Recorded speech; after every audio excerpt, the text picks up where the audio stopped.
Good morning, everybody. How are you all doing? I am on the road today, so I am live from a little room in Manchester. So I wanted to talk to you this morning about making it easier for you to sell. And this is a concept that took me a long time to get my head around, but it literally changed the trajectory of my business. Before doing this, I was kind of basically selling nothing and struggling to even, make it work.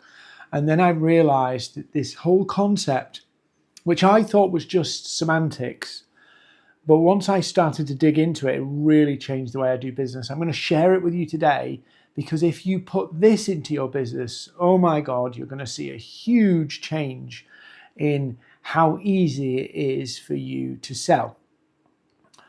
And it's not an easy concept to get your head around because often you're so in the weeds of what you do that you can't see this. And it took me a long time to get my head around this. And it's the difference between marketing a need versus a want. Now, you may have heard this before, but I can promise you, if you're struggling to sell what you do consistently, this is the issue. Yeah, this is the issue you want to deal with first. So, what is a need? Well, a need is quite simply just something that somebody has to do to change a situation.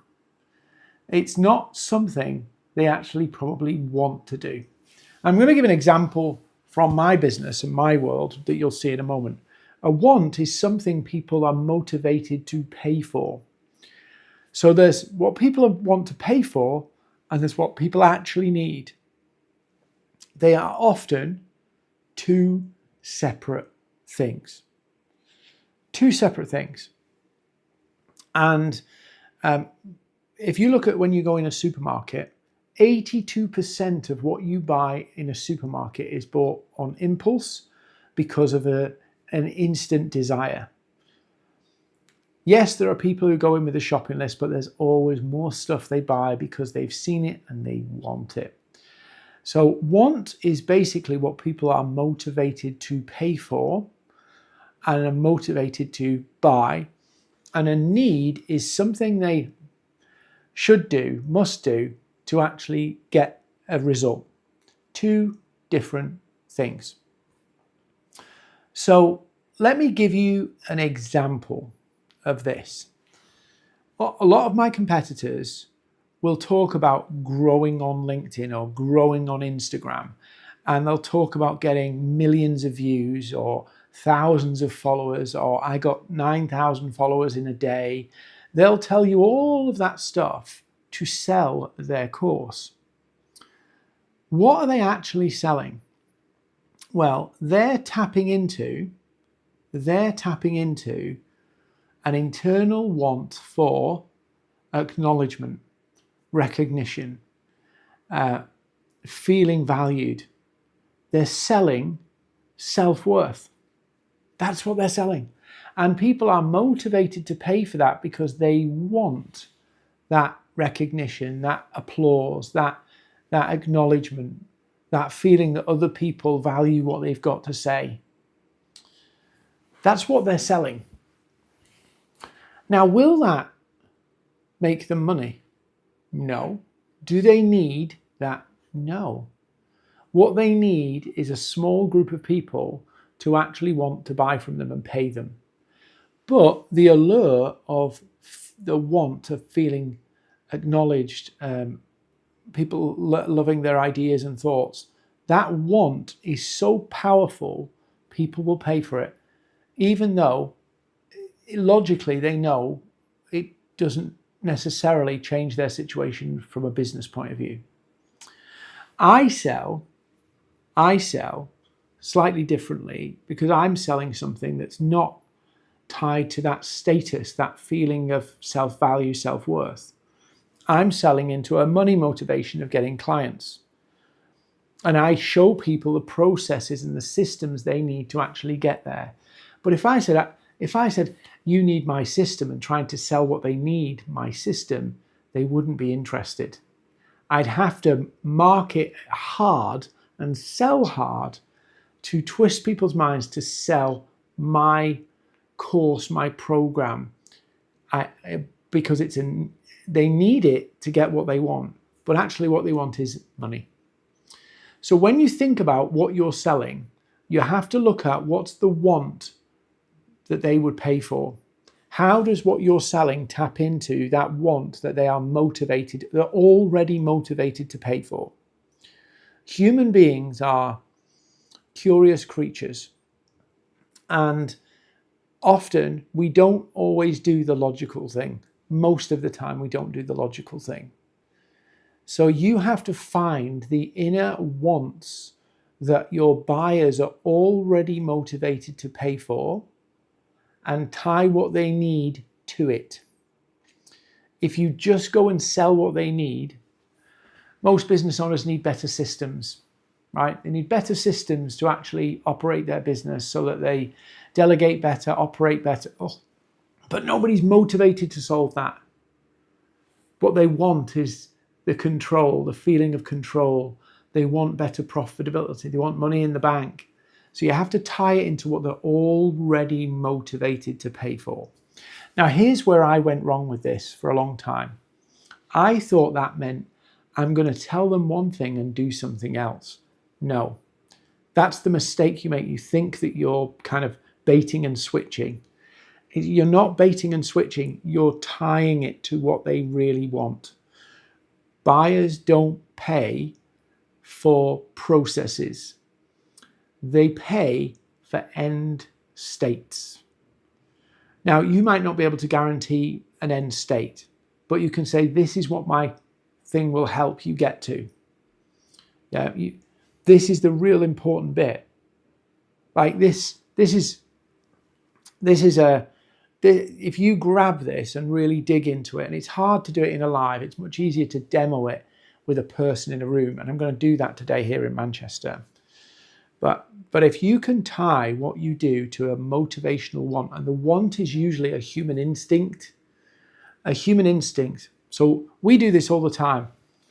I want more money. Okay, how am I going to get more money? That's the next question. And then they decide that, and then they go and pursue that practically. So if you think about your services that you offer, and you look at the human desire, the want, not just I want more clients. What is the want behind it? Is it money? Is it time? And then basically you have to tie what you sell to that want, to that emotional want, that high level want, so that they're already motivated to pay for it. So if we think about it, our marketing process is to appeal to what they want and tie what we do to what they want. So we are just a vehicle to helping people get what they want. We're just a vehicle. And if we try and sell that vehicle, the mechanism and all that kind of stuff, without the want, we have to market harder, we have to sell harder, and we have to educate massively to say, no. That instinctual inner want that drives you, here's the biggie, right? This is what a lot of people do. Oh, no, market, customer base, ideal clients. No. That inner want that drives you, that motivates you, that gets you excited, that gets you all of that inner want, I am going to educate you to change that. That's what, in effect, your marketing is trying to do, or what you're trying to do if you try and sell the vehicle. And I'm not just meaning your service here, I'm meaning what they actually need to get the result, right? If you lead with the need, you will basically have to mass educate. And that's expensive, and that's time consuming. And the longer you do it, the more frustration you'll get, and the more self-doubt you'll get that maybe I'm doing the wrong thing. So you look for the wants. Look for that human inner driver that they've got, that motivation that they've already got. Look at, can my service tie to that? Does my service ultimately help them get that? Might not help them get it in its fullest sense, but does it get them a step closer?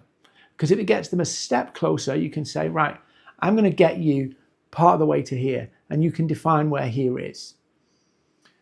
So what you're doing is your whole marketing and your positioning, your message, your activity is tapping into a river and the way the current is going, rather than you trying to divert the river your way, which requires you to do a heavy amount of work.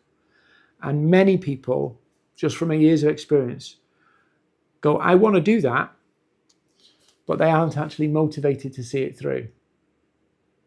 Yeah, they want to sell their product, they want to do it, but they're not motivated to do it, deeply motivated to do it. So you're looking for those deep inner human motivations that drive them, tie it to a want, and then show how your service can help them get that want. And then your service becomes interesting. Your service is just a service. Your service is just a cost until you tie it to a want, until you tie it to something in that current of where things are already going. Now, I didn't get this for a long time. It's a real tough concept to get because on face value, it feels like semantics. But what you're doing is positioning based on understanding the big drivers of your ideal client's world, the big drivers, the things that move them, not the things that logically work. And this is a tricky one for many of you because I'm quite logical. And so it feels strange to do this, but it actually is just tapping into what they're already motivated by and delivering the thing that will actually get them there. Your service is only valuable when they see it helps them get what they want, what they really want. Now, there's a whole host of other things that we could add into making selling easier. But the first thing is find where that river's going and figure out how your service helps them get further down that river. Find the current and tap into the current that's already going there. Don't go against the current. So that's the easiest way to make your product, your service, your brand, everything that you do way more appealing is tap into their motivations. And remember, virality, is, from my example, virality is what people want. But it's not, they don't want virality really. They want acknowledgement. They want people listening to their ideas. They want people to trust their ideas. They want their thought leadership to be elevated. They want that recognition. It's those wants they're actually buying really. Virality is just the mechanism that they're buying into to get them there. So if you think about it, what are the influencers doing saying you can grow on LinkedIn or Instagram? They're actually selling you on their method of getting what you want. They're selling you on their method of getting what you want. So what you're going to do, to put it in the same language, is you're going to look at the wants. Virality is a way to get that want. I don't believe it is, but let's assume they say it is. Virality is a way to get what they want, and then they educate people about how virality will change their lives or make them money or whatever. That is how you do it. Look for what they want, then think about what's your mechanism to get them there, and link the two things together. Tie the mechanism of what you do to the outcome that they really want. Go with the current. Find the current. Hopefully this was helpful today. Sorry if the sound's not great and lighting's not great. It's on the road. I'll be live from this little room again tomorrow. And thanks for joining me.